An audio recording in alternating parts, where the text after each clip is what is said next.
Aujourd'hui, je suis un peu triste. Triste pourquoi?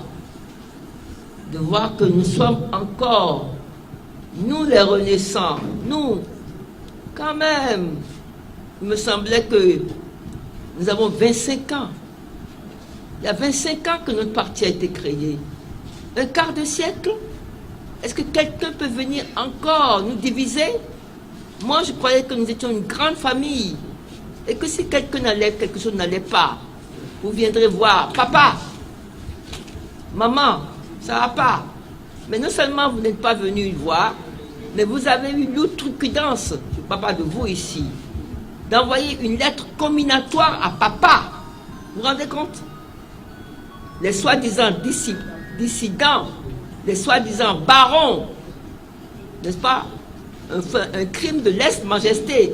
On envoyait une lettre comminatoire à papa pour lui dire on t'attend tel jour, telle date, telle heure à l'hôtel Sun City ou je ne sais pas quoi d'Abomey. Mais quand quelque chose ne va pas dans une famille, on vient, on s'assoit, on parle. Je croyais que la famille, que la RB aussi c'était le clan. Personne ne passe. Jusqu'à présent, j'ai cru cela. J'ai cru que quoi qu'il advienne, quoi qu'il arrive, nous trouverons toujours une solution. On s'asseyerait, on parlera entre nous, comme on a toujours fait jusqu'à présent, un consensus.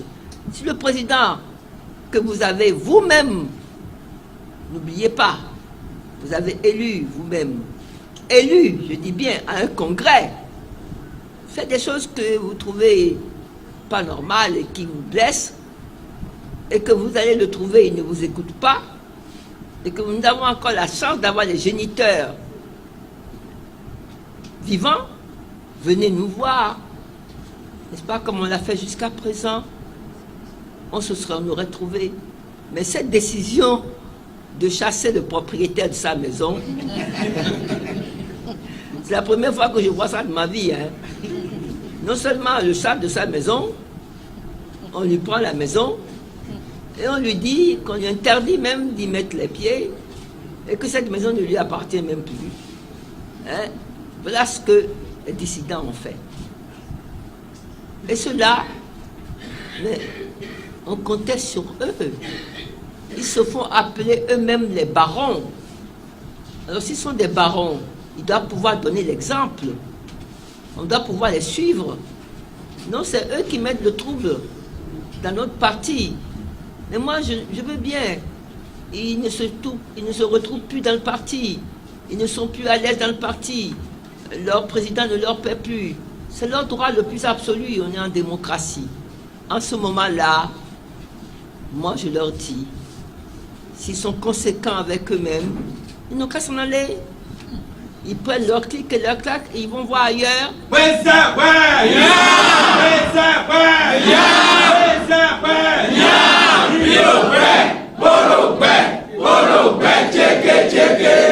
On n'est pas d'accord, on s'en va. C'est tout. Ils ne sont plus d'accord avec le président. Mais ils s'en vont. Ils n'ont qu'à créer leur propre parti. Et moi Rosine Vieira-Soglo, je leur donne ma bénédiction. Hein?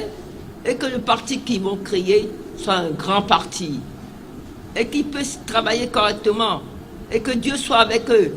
Mais ils ne mettront pas, tant que je serai vivante, tant que Dieu sera là, il ne me chassera pas, il chasse de mon parti.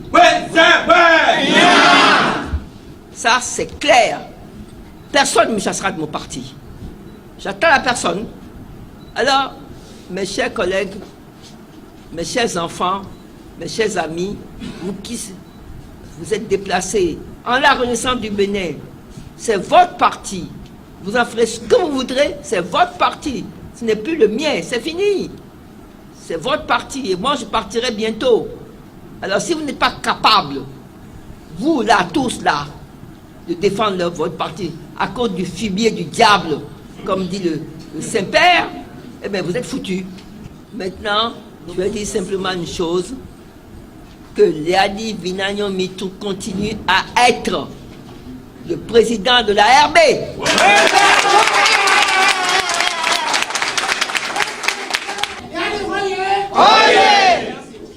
Nous ne sommes pas dans la cour du roi Péto. C'est vous qui êtes le lance de fer. C'est vous qui êtes le corps. C'est vous qui êtes la vie de la RB. Vous décidez du congrès. Nous ferons un congrès correctement. Et si au congrès, la majorité pense que Léadi Vinagno Soglo ne peut plus être président de la RB, eh bien, on apprendra acte. Ça, c'est les réguliers. Ça, c'est les règles. Ça, c'est la loi. Nous l'accepterons.